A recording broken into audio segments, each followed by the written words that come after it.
오늘 봉독할 하나님의 말씀은 고린도후서 8장 9절에서 15절, 9장 8절에서 15절에 있는 말씀입니다.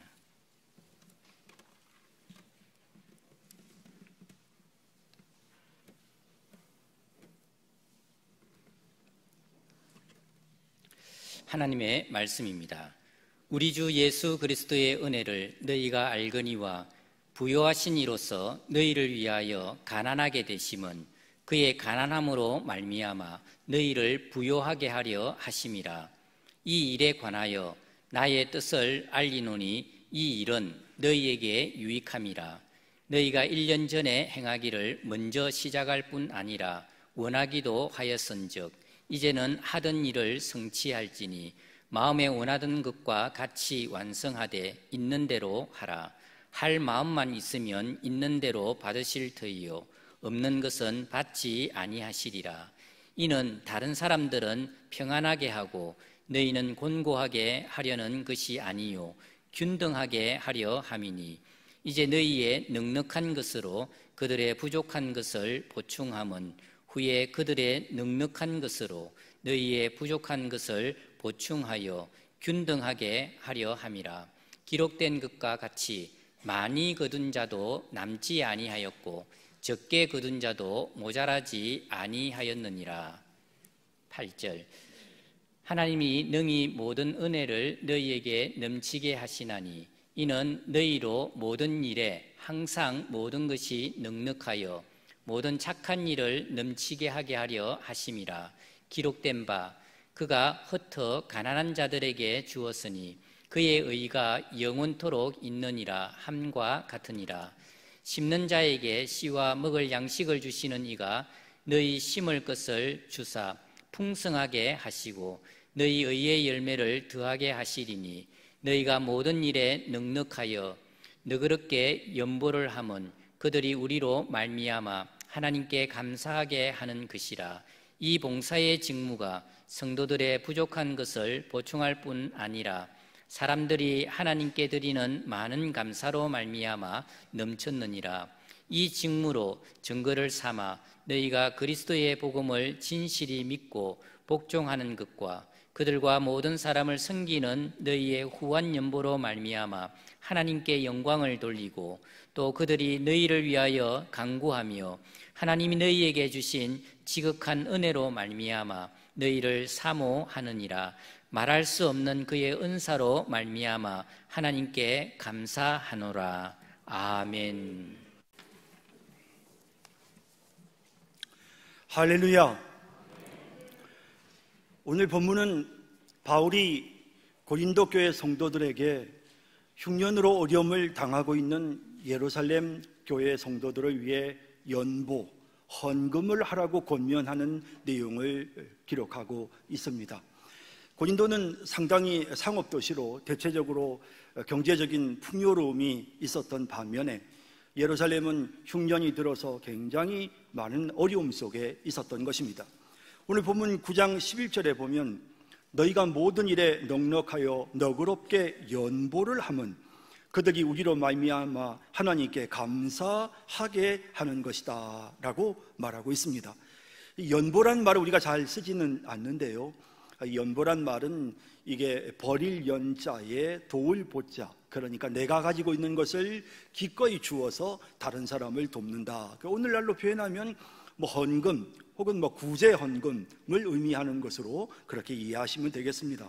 이렇게 해서 도움을 주면 그러면 도움을 받는 사람들이 얼마나 하나님께 감사하게 되겠느냐라는 그런 말이죠. 또 그러면서 또 9장 12절에서 14절에 보면 이 봉사의 직무가 성도들의 부족한 것을 보충할 뿐만 아니라 사람들이 하나님께 많이 감사하게 되고 또 13절에 보면 이와 같은 선한 일을 행하는 것이 바로 내가 예수를 믿고 내가 복음을 받아들인다라는 증거라는 것입니다.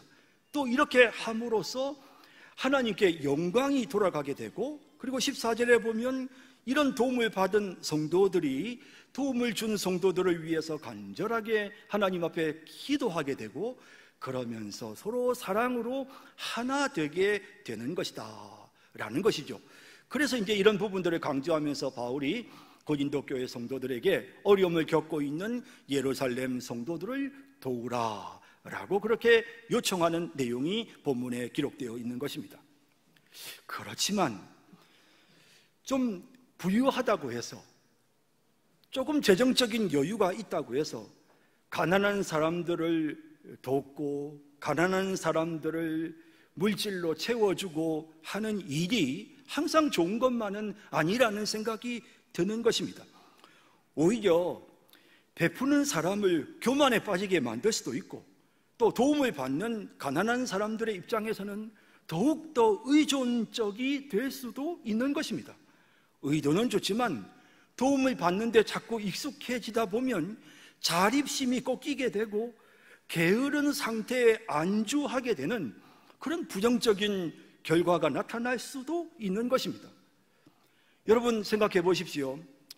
우리 정부의 지도자들이 서민들이 돈 많은 사람들을 보면서 상대적 박탈감을 느끼거나 또 빈부격차로 인해서 어려움을 겪는 그런 상황이 되지 않도록 하기 위해서 가난한 사람들에게도 가난의 벽을 넘어 일어설 수 있도록 돕기 위해서 어떤 정책을 펴니까 부자들에게 많은 세금을 내게 합니다. 그리고 그것을 거두어서 가난한 사람들, 소외된 사람들, 가지지 못한 사람들에게 골고루 혜택이 돌아가게 하는 것을 볼 수 있습니다. 하지만 이런 정책을 추진하면, 아니 단지 부자라는 이유만으로 더 많은 세금을 내야 해? 이건 공평하지 않아 라고 반발하는 목소리들이 나오게 되는 것입니다. 사실 부자가 되는 게 쉬운 일은 아닙니다. 열심히 노력하고 최선을 다해서 밤낮 없이 애를 써서 부자가 되었으니 내 노력한 것에 대해 내가 정말 이런 결과에 이르게 된 것인데, 아니 이렇게 내가 정말 죽을 고생을 하면서 번 돈을 가지고 내가 좀 돈을 많이 벌었다는 그 이유 하나만으로 돈 못 번 사람들을 먹여 살려야 해? 라고 주장하는 목소리들도 사실은 꽤나 정부 지도자들에게 큰 압력이 되는 것입니다. 가난하고 소외되고 힘없는 사람들, 장애인들이 노인들에게 국가가 너무 과도하게 복지 혜택을 베풀면 국민들은 고마워하기보다는 일 안 해도 충분히 먹고 살 수 있다면서 더 게을러질 수 있는 게 아니겠느냐라고 이렇게 목소리를 높이는 소리에 대해서 정부의 입장에서도 굉장히 어려움을 느낄 때가 있는 것입니다. 예를 들어 정부가 약하고 힘없는 소상공인들과 재래시장을 돕기 위해서 국가 예산을 파격적으로 지원하고 여러 가지 혜택을 제공하면서도 반면에 대형 할인 마트 같은 이런 데는 갖가지 명분으로 규제를 하고 영업 제한을 하면, 아니 민주주의 사회에서 무슨 이런 공평하지 못한 이런 일이 있느냐고 목소리를 높이는 사람들이 나오는 것입니다. 대기업들은 정부가 어느 한쪽에만 혜택을 주는 것은 옳지 않다, 공평하게 경쟁할 수 있도록 오히려 중소기업이나 소상공인들이 더 분발하고 성장할 수 있도록 공평한 상황에서 경쟁을 하게 만드는 것이, 그것이 미래를 위해서 더 바람직한 일이다. 열심히 잘하는 사람에게 돈을 걷어서 제대로 잘 못하는 사람에게 부어주는 것보다는 잘하는 사람들이 더 잘할 수 있도록 만들어주고 잘 못하는 사람들은 스스로 도태되어 사라지게 만드는 것이 미래를 위해서 더 밝은 전략이다 라고 주장하는 것입니다. 여러분 어떻습니까? 참 정부의 지도자들은 이런 문제를 놓고 많이 고민을 할 것 같습니다. 교회도 마찬가지입니다.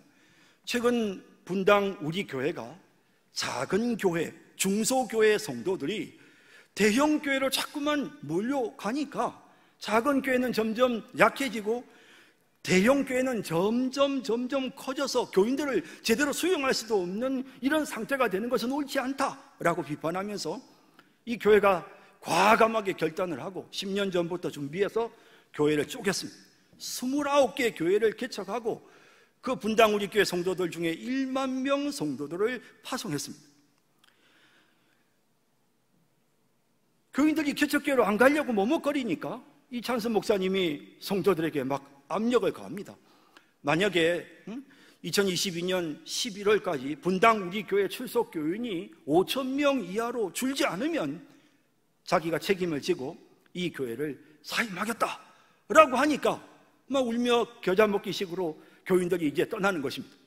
이렇게 해서 다행히 이 분당 우리 교회 교인들의 숫자가 작년 연말에 4,000명 이하로 줄어들어서 이제 이찬수 목사님이 사임하지 않아도 되게 되었습니다. 이런 교회의 모습을 보면서 우리가 참 귀한 모습이라고 생각이 들기도 하면서도 반면에 아니 성도들이 은혜롭고 건강하고 좋은 교회를 찾아서 움직이는 것은 당연한 것인데 굳이 이런 자연스러운 현상을 거슬려서 인위적으로 교회를 쪼개서 가지 않으려는 성도들까지 내밀어서 강제적으로 이렇게 흩어서 성도들에게 상처를 주는 것이 이게 옳은 일이냐? 결국에는 그 성도들이 시간 지나면 어디 더 좋은 교회, 더 건강하고 은혜로운 교회가 있다고 소문이 들리면 그 좋은 교회로 다 몰려가지 않겠느냐? 라고 말하면서 분당 우리 교회를 비판하는 그런 사람들도 있는 것입니다.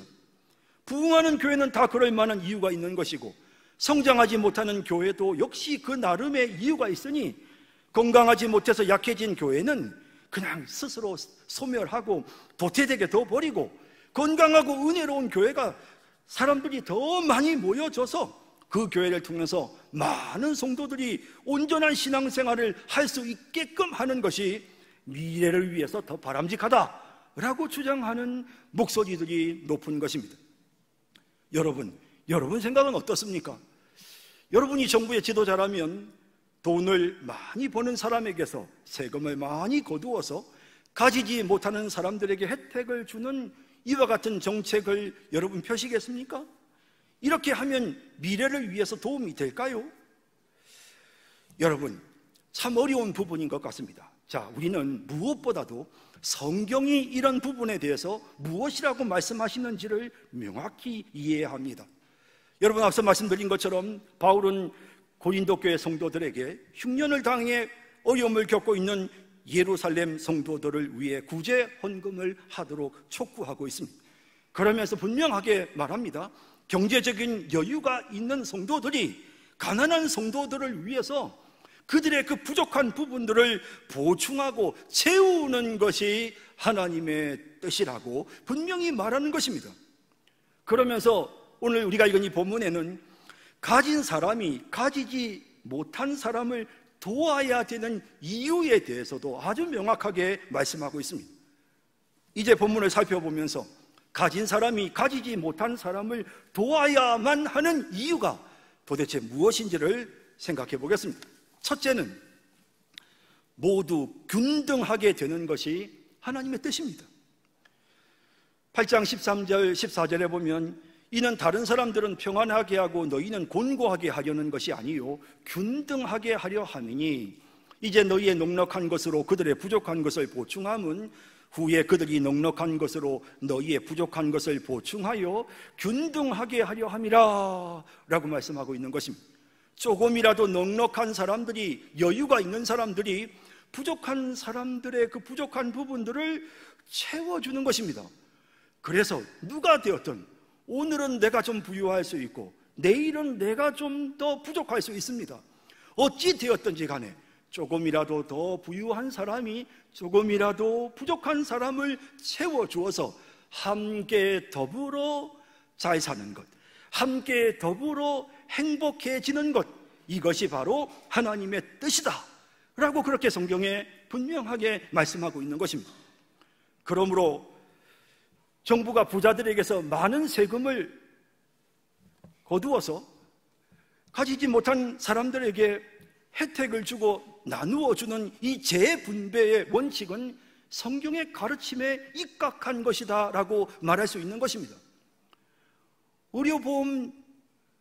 보험료를 그렇게 많이 내지 않는데도 불구하고 많은 혜택을 받을 수 있는 것은 의료보험 혜택을 의료보험료를 엄청나게 많이 내는 사람들이 있기 때문인 것이죠. 또 국가는 이런 부분에서 재정이 부족하면 대기업에 더 많은 세금을 부여합니다. 법인세를 거두어서 그래서 그 돈을 가지고 부족한 부분들, 가난한 사람들, 혜택을 받지 못하는 사람들을 파격적으로 지원하고 돕는 것입니다. 여러분, 이것이 사실은 하나님의 말씀의 원리를 따르는 것입니다. 많이 버는 사람이 적게 섬기는 사람을 섬기고 보충하는 것이, 그것이 하나님의 뜻입니다. 그리하여 더불어 모두가 다 함께 행복한 삶을 살게 하시려는 것입니다. 그러므로 소득이 많은 사람은 헌금도 많이 해야 하고 물질로 다른 사람들을 많이 섬겨야 합니다. 간혹 교회 안에서도 물질로 섬기는 사람들을 향해 저 사람 가만히 보니까 돈 자랑하네, 야, 저 사람 돈으로 사람의 마음을 사려고 한다 라고 비판하는 이런 모습을 볼 때가 있습니다. 여러분, 정말 어리석은 생각입니다. 그저 우리는 하나님께서 우리에게 주신 은사를 가지고 다른 이들을 섬기고 돕는 것이죠. 이것이 바로 성도의 교제입니다.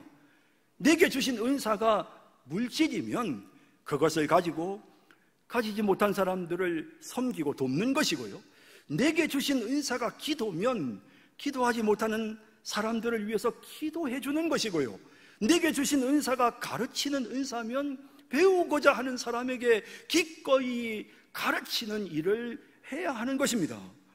여러분, 주방일을 잘하는 은사가 있으면 그런 일을 잘 못하는 사람들을 섬기는 것은 마땅한 것입니다. 결국 하나님께로부터 받은 은사를 가지고 우리는 그저 섬기고 봉사할 뿐입니다.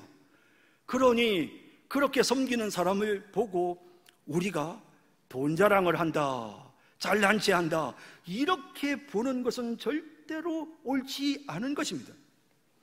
여러분, 많이 가진 사람은 반드시 나보다 조금이라도 부족한 사람을 보면 반드시 나누어야 합니다. 마치 물이 높은 데서 낮은 데로 흘러가는 것과 동일한 원리인 것입니다. 사람들이 참 이런 계산을 많이 하는데요, 야, 가는 정이 있으면 오는 정이 있어야지. 아니, 내가 맨날 어떻게 돕기만 하고 내가 도와줘도 뭐 고마워할 줄도 모르고 말이지, 응? 도대체 도통 이렇게 사람이 참 예의가 없어, 배은망덕해, 우리가 이런 생각을 할 때가 있습니다. 여러분, 기억하셔야 됩니다. 이런 생각은 다 어리석습니다.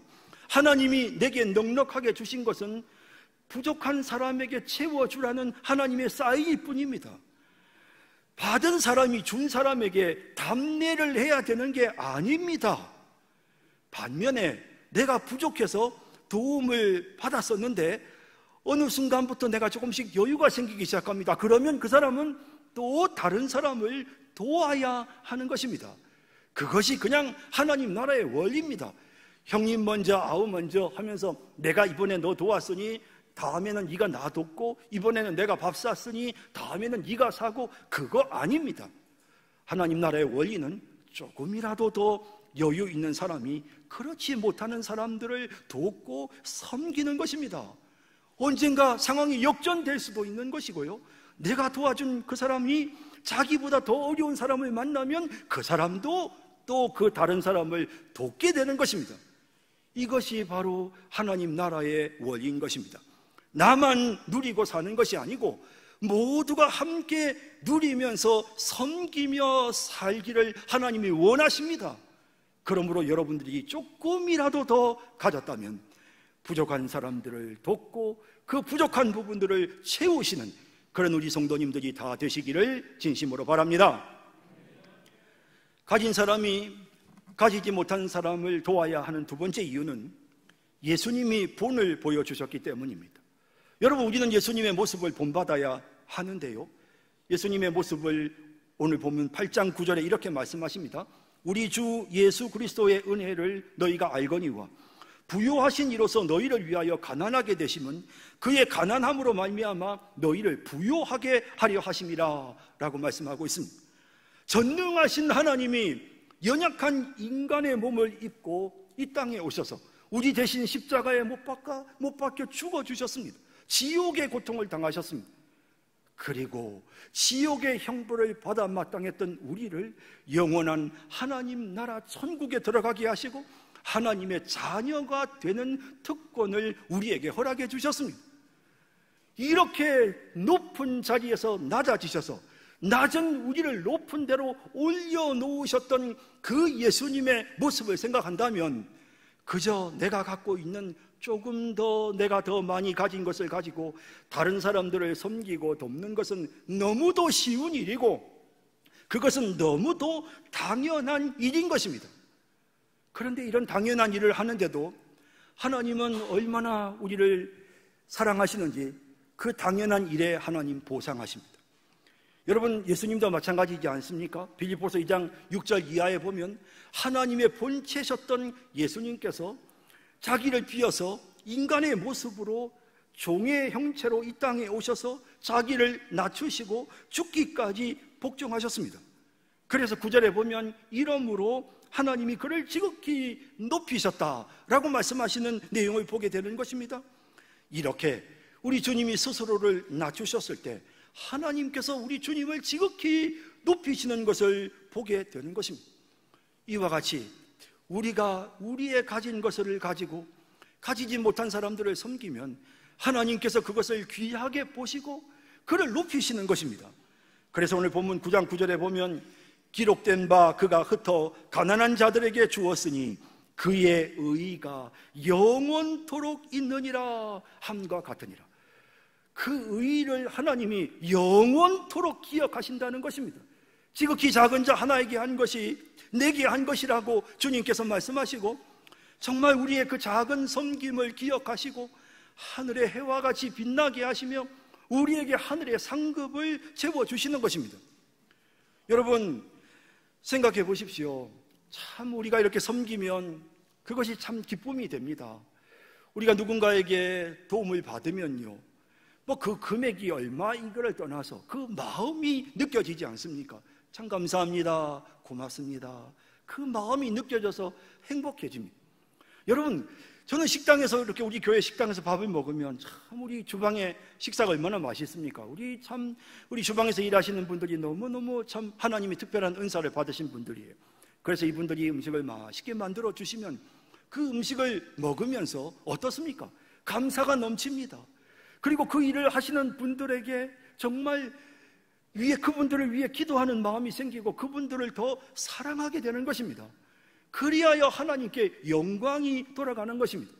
우리 성도님들이, 우리 찬양대원들이 참 은혜롭게 귀하게 찬양을 잘하지 않습니까? 이렇게 찬양을 하면 허전했던 우리의 마음이 그 찬양을 통해서 채워집니다. 그러면 하나님 감사합니다. 오늘 찬양이 너무 은혜가 됩니다. 하나님 감사합니다. 저 수고하시는 분들 하나님 복 주세요. 위에서 기도하고 사랑하게 되고 하나가 되고 하나님께 영광을 돌리게 되는 것입니다. 이 좁은 주차장에 그 많은 차들을 빼곡히 정리해서 주차시키는 우리 주차하시는 분들이 얼마나 수고가 많습니까? 하루 이틀이 아니고 매주마다 그런 힘든 수고를 하시는데 이것 또한 하나님이 주시는 은사가 있어야 할 수 있는 일입니다. 이런 귀한 일들을 하시는 분들이 있어서 우리가 편하게 맡겨놓고 교회 와서 주일날 예배 드릴 수 있지 않습니까? 이 모든 것을 생각할 때 하나님께 감사하게 되고 그럴 때에 우리가 사랑 안에서 교회가 하나가 되게 되어지는 것입니다. 우리의 섬김이 이렇게 하나님을 영화롭게 하고 우리의 섬김이 사람들에게 감사가 넘치게 하고 우리의 섬김이 이렇게 우리 모두를 하나로 만들고 우리의 섬김이 하늘에서 해와 같이 빛나고 그것이 하늘의 상급이 되어 우리에게 임하게 되니 우리 주님의 모습을 닮아 우리가 가진 자로서 가지지 못한 사람에게 조금이라도 도움이 되도록 애쓰는 것은 그것은 참으로 마땅한 일이고 그렇게 할 때 우리에게 엄청나게 놀라운 복이 있게 되는 것입니다. 예수님의 본을 받아서 예수님처럼 우리의 것을 다른 사람들에게 나누어 주어 정말 하나님께 큰 상급받는 우리 성도들이 다 되시기를 진심으로 바랍니다. 가진 사람이 가지지 못한 사람을 도와야 되는 세 번째 이유는 하나님께서 우리에게 도우라고 넉넉하게 하셨기 때문입니다. 여러분, 우리에게 조금 여유가 있는 것은요, 너 혼자 먹고 살라고 하나님이 여유를 주신 것이 아니고 도우라고 섬기라고 하나님이 주신 것이므로 그러므로 우리에게 무언가가 생기면 도와야 되는 것입니다. 오늘 본문 9장 8절에 하나님이 능히 모든 은혜를 너희에게 넘치게 하시나니 이는 너희로 모든 일에 항상 모든 것이 넉넉하여 모든 착한 일을 넘치게 하려 하심이라 라고 말씀하십니다. 모든 착한 일이 무엇이겠습니까? 섬기는 일을 말하는 것입니다.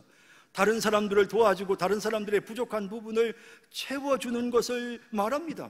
이 일을 하라고 하나님께서 우리에게 넉넉하게 채워주십니다. 또 본문 9장 10절에 보면 심는 자에게 씨와 먹을 양식을 주시는 이가 너희 심을 것을 주사 풍성하게 하시고 너희 의의 열매를 더하게 하시리니 라고 말씀하고 있습니다. 여러분, 하나님께서 심으라고 우리에게 심을 것을 주시는 것입니다. 베풀라고 하나님 우리에게 베풀 수 있는 넉넉함을 허락해 주시는 것입니다. 물론 하나님이 나를 너무도 사랑하셔서 내게 이렇게 물질의 복을 주셨다, 그 말도 틀린 말은 아닙니다. 하지만 우리가 더 분명히 깨달아야 되는 것은 더 중요한 이유가 있습니다. 이 풍족한 것을 가지고 부족한 사람들의 연약한 부분들을 채우라고, 그래서 하나님께서 우리에게 부어주신 것입니다. 많이 베풀라고 하나님이 우리에게 부어주신 것입니다. 갑자기 어느 날 내게 공돈이 생겼습니다. 이거 뭐지? 안 받으려고 하다가 뭐 주는데 받지 뭐. 저분이 좀 여유가 있어서 나한테 주는 것 같은데 받지, 받았습니다. 이 공돈을 가지고 뭐 할까? 하나님, 이 돈을 왜 나한테 주시죠? 그럴 때 마음속에 누굴 좀 도와야 되겠다, 그 사람 요즘 많이 어렵다는데 내가 그 사람 좀 도와야 되겠다라는 생각이 마음속에 들었습니다. 그래서 가서 바로 그냥 도왔습니다. 자, 기쁨이 넘칩니다. 그렇게 마음에 감사가 넘칩니다. 그 사람도 너무 감사합니다. 도왔습니다. 그런데 내가 도왔더니 금방 또 공돈이 생깁니다. 봐라, 야, 신기하다. 그래서 또 그것을 다른 사람에게 줬더니 또 생깁니다. 줬더니 또 생깁니다. 여러분, 이게 체험입니다. 그래서요, 섬기는 사람이 항상 섬기고 베푸는 사람이 항상 섬깁니다. 돈이 많아서 섬기는 게 아니고요, 부자라서 섬기는 게 절대로 아닙니다. 이게 섬기면서 하나님이 채워주시는 걸 경험하다 보니 자연스럽게 아까워하지 않고 기꺼이 다른 사람들에게 베풀고 돕는 것입니다. 그런데 반대의 경우도 있습니다. 사람이 너무 인색합니다. 그러니 하나님께서 주시지 않으십니다. 하나님이 주시지 않으니까 궁핍하죠, 부족하죠. 그러니까 더 인색해집니다. 더 인색하니까 하나님이 더 주시지 않습니다. 그러니 더 궁핍해지고 더 인색해지고 더 궁핍해지고 더 인색해지고, 세상에 이런 악순환도 있습니다. 여러분은 이 두 가지 경우 중에 어디에 해당되십니까? 여러분, 정말 우리 베풀면서 사십시다. 우리 하나님께서 주시는 것 가지고 다른 사람들에게 나누면서 주면서 사십시다. 여러분, 인색하게 살지 말고 우리 좀 베풀면서 좀 우리 통 크게 사십시다. 물론 제가 이런 말씀을 드리면 아이고 목사님, 저는 뭐 돕고 싶은데 정말 재정적인 여유가 너무 없어서요, 목사님 설교를 들어도 하나도 마음에 와닿지 않아요, 그런 분도 분명히 계실 수 있습니다. 그런데 오늘 본문에 보면 이렇게 말씀하십니다. 여러분, 부담 느끼실 필요가 없어요. 8장 12절에 할 마음만 있으면 있는 대로 받으실 터이요 없는 것은 받지 아니하시리라 하십니다. 돕고 싶은데 라는 마음이 있으면 됩니다. 그리고 여러분들이 가지지 못해서 돕지 못하셨다면 걱정할 거 없습니다. 빚내서 다른 사람들을 돕는 거, 그거 잘못입니다. 하나님이 그걸 원하지 않으십니다. 그냥 내가 가진 대로 내가 줄 수 있는 만큼 하면 됩니다. 과부의 2렙돈을 예수님은 가장 많은 헌금이라고 칭찬하셨습니다. 여러분들이 많은 돈이 있고 없고 그거 중요한 게 절대로 아닙니다. 여러분, 그리고 하나님이 주신 은사가 다 다릅니다. 경제적인 여유가 있는 분들도 계신가 하면 하나님께서 앞서 말씀드린 것처럼 다르게 우리에게 은사를 주신 부분도 있습니다. 그래서 생각해 봐야 합니다. 하나님께서 나한테 조금 넉넉하게 주신 게 뭐가 있을까? 내가 편안하게 잘할 수 있는 게, 큰 부담 없이 잘할 수 있는 게 뭐가 있을까 생각해 보는 것입니다. 그리고 그것을 가지고 다른 사람들을 섬기는 것입니다. 그렇게 섬기도록 도우라고 하나님께서 무언가 우리에게 여유를 주시는 것입니다. 여러분, 그러므로 나에게 조금이라도 뭔가 여유가 있다면 그것을 가지고 다른 사람들을 섬기는 우리 모든 성도님들이 다 되시기를 진심으로 바랍니다. 가진 자가 가지지 못한 사람을 도와야 되는 마지막 네 번째 이유가 있습니다. 결국 남지도 모자라지도 않기 때문입니다. 여러분, 내가 많이 가졌다고 생각하지만 좀 있으면 이거 없어집니다. 저 사람 좀 필요한 것 같은데 내가 도와야 되는데 그 순간을 놓쳐버리면 결국에는 그 사람도 채워져 있기 때문에 이게 여러분, 남을 돕는 것도 타이밍입니다. 이게 언제나 도울 수 있는 게 아닙니다. 기회가 왔을 때 도와야죠. 그 기회 지나가고 나면 도우려고 해도 도울 수가 없는 것입니다. 여러분, 사람이요, 결국에는 남지도 모자라지도 않게 되는 것, 이게 하나님의 섭리입니다. 하나님 우리 인간을 향해 너는 흙이니 흙으로 돌아가라 말씀하셨습니다.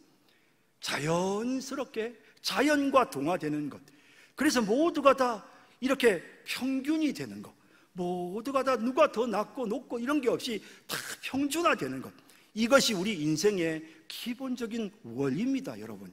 그래서 한 30대까지는 잘난 사람이 있고 못난 사람이 있고 뛰어난 사람이 있고 그리고 뭔가 좀 부족한 사람이 있을 수 있습니다. 그런데 사람이 이제 나이가 들어서 한 40대가 되기 시작하면 그때부터 서서히 평준화가 되는데요, 첫째는 미모가 평준화되기 시작합니다. 정말 잘생겼다 이렇게 생각했는데 40대가 좀 지나서 주름살이 막 생기기 시작하고 막 이러면 아이고 전엔 정말 잘생겼었는데 예뻤었는데 아이고 이제 나이가 드니까 뭐 그게 그거네 뭐 이런 생각이 드는 거죠. 사실 저도 처음에 성산교회 왔을 때 교인들이 아유 목사님 잘생기셨습니다 해서 기분이 좋았었는데 요즘은 아이고 우리 목사님도 참 많이 늙으셨어요 이런다고요. 참 제가 많이 슬픕니다. 나이가 들면 결국에는 다 평준화됩니다. 50대가 되면요, 여러분, 많이 배운 사람이나 배우지 못한 사람이나 다 비슷비슷해진다고 합니다. 명문대를 졸업하고 박사학위를 받은 사람이나 초등학교도 못 나온 사람이나 다 똑같습니다. 왜냐하면 살면서 경험을 하기 때문에, 그래서 고통을 통해서 배우고 경험을 쌓기 때문에 다 비슷해집니다. 학교에서 배운 지식은 그건 오래 가지도 않아요. 살면서 경험한 지식들이 자꾸 쌓이다 보면 그럼 다 비슷비슷해집니다. 50대가 넘어가면 잘난 사람도 없고 못난 사람도 없어요. 같이 대화해보면 다 똑같습니다. 그리고 60대가 되면 이 집 자식이나 저 집 자식이나 다 그만해집니다. 젊어서는 내 자식이 똑똑하고 잘하고 뭐 명문대에 나왔고 뭐 내 아들이 정말 무슨 대기업에 들어갔고 막 큰 소리 쳤는데요, 이제 좀 나이가 들기 시작하면 아이고 우리 자식이나 저 집 자식이나 뭐 다 똑같지 뭐 그런 생각이 듭니다. 남편이 있는 사람이나 남편이 없는 사람이나 다 똑같아집니다. 60대가 되면 그 뭐 나이 들어가지고 남편이 있으니 든든하고 남편이 없으니까 뭐 그런 것도 없습니다. 뭐 아내가 있으나 없으나 부인이 있으나 없으나 뭐 비슷해집니다. 다 이렇게 모든 게 다 평준화가 됩니다. 70대가 되면 부의 평준화가 된다고 합니다. 있는 사람이라고 해서 많이 먹는 것도 아니고요, 뭐 10끼를 먹습니까? 하루 3끼 먹습니다. 그러니 70대가 되면 다 그만 먹고 사는 게 다 비슷비슷해지는 것입니다. 80대가 되면 정신과 건강이 평준화가 됩니다. 젊어서는 총기가 있다는 말을 듣고 외우기도 잘하고 아주 체력도 좋다고 했는데 80대가 되고 나면 총기도 다 소용없고 건강도 다 소용없어집니다. 모두가 다 골골해지고 다 깜빡깜빡합니다. 그러니 뭐 그 사람이 그 사람이고 다 똑같습니다. 90대가 되면 생사가 평준화되어서 산 사람이나 죽은 사람이나 별 차이가 없어진다고 합니다. 살아도 사는 게 아닙니다. 내가 죽었나 살았나 헷갈린다고 합니다. 그래서 보면 우리가 읽은 8장 15절에 보면 기록된 것 같이 많이 거둔 자도 남지 아니하였고 적게 거둔 자도 모자라지 아니하였느니라 라고 말씀하고 있는 것입니다.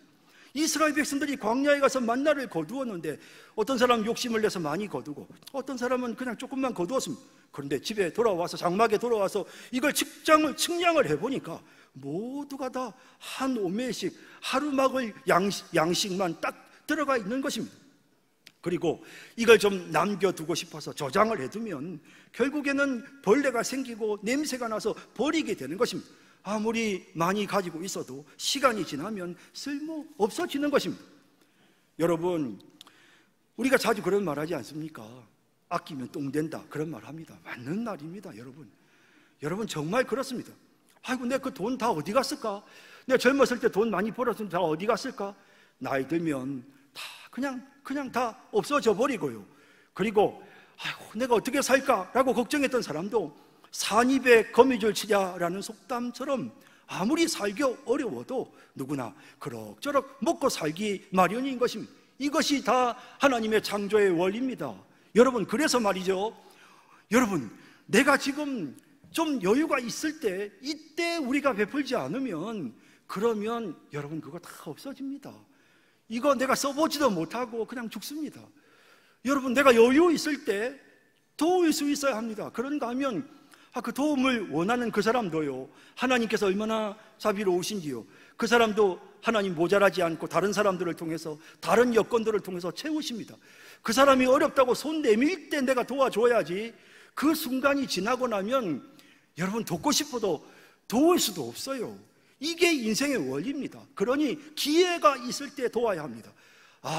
내게 남는 것도 없고 저 사람도 모질하지 않게 돼. 그렇기 때문에 지금 기회가 있을 때 내게 조금 남고 저 사람이 조금 부족할 요 기회에 내가 섬겨야 되겠다, 이런 마음을 우리가 가져야 하는 것입니다. 재물은요, 여러분, 우리에게 다 붙어 다니는 게 절대로 아닙니다.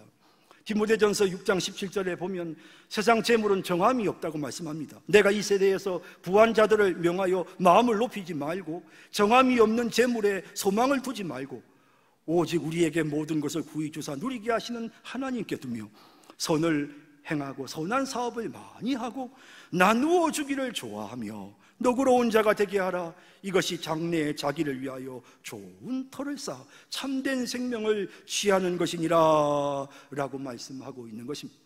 여러분, 상에서 먹을 수 없기 전에 사람들과 나누어 드십시오. 다른 사람들과 함께 나누어 드십시오. 그리하여 하늘의 상급을 쌓는, 그렇게 다른 사람들을 섬길 수 있는 기회가 있을 때 이 기회를 놓치지 말고 섬기는 우리 모든 성도님들이 다 되시기를 진심으로 바랍니다. 이제 말씀을 맺겠습니다. 우리 함께 신명기 15장 10절 11절 말씀, 어려운 일을 겪는 사람을 우리가 어떻게 도와야 하는지 함께 말씀을 우리 한 목소리로 한번 읽어보겠습니다. 너는 반드시 그에게 줄 것이요 줄 때에는 아끼는 마음을 품지 말 것이니라. 이로 말미암아 내 하나님 여호와께서 내가 하는 모든 일과 내 손이 닿는 모든 일에 내게 복을 주시리라. 땅에는 언제든지 가난한 자가 그치지 아니하겠으므로 내가 내게 명령하여 이르노니 너는 반드시 내 땅 안에 내 형제 중 곤란한 자와 궁핍한 자에게 내 손을 펼지니라. 아멘. 여러분, 자신이 가지고 있는 은사를 가지고 궁핍한 사람, 도움이 필요한 사람, 부족한 사람에게 손을 펼치시는 우리 모든 성도님들이 다 되시기를 바랍니다. 이것이 하나님께서 우리에게 주신 사명이고요, 이것이 바로 복받는 길이고요, 우리가 교회 안에서 그렇게 하면 우리 교회가 하나가 되고, 여러분들이 가정에서 그렇게 섬기면 하나님께서 여러분들의 가정을 사랑으로 하나가 되게 만들어 주시는 것입니다. 그렇게 살면 하나님께 영광이 돌아가는 것입니다. 이런 복을 누리도록 자신이 가진 것으로 가지지 못한 사람을 항상 도우며 사시는 우리 모든 성도님들이 다 되시기를 주님의 이름으로 축원합니다. 사랑의 주님, 오늘 말씀을 우리의 마음에 새기고 기회가 있을 때 우리에게 조금이라도 여유가 있으면 그것 가지고 다른 사람들을 돕고 섬기고 대접할 수 있는 그런 우리 성도들이 되게 하여 주옵소서. 그리하여 하나님께 영광 돌리고, 그리하여 사람들의 입에 감사가 넘치고, 그리하여 사랑으로 가득한 우리 교회, 우리 가정, 우리 직장 되도록 은혜를 베풀어 주시며, 하나님 앞에 섰을 때 지극히 작은 자에게 한 것이 내게 한 것이라 라고 말씀하시면서 우리에게 하늘의 면류관을 씌워주실 그 하늘의 상급을 바라보며 살아가는 저희들이 되게 주옵소서. 예수님의 이름으로 기도드립니다. 아멘.